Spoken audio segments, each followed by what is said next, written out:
Hi! In this video, I am going to show you how to install GCam 9.6 on your Vivo Y28.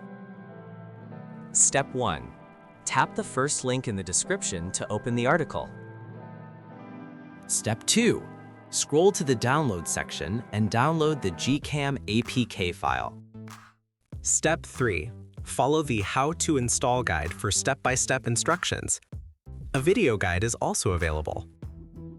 That's it. Don't forget to visit the article for complete instruction in APK file. Lastly, here's some GCam versus stock camera app comparison.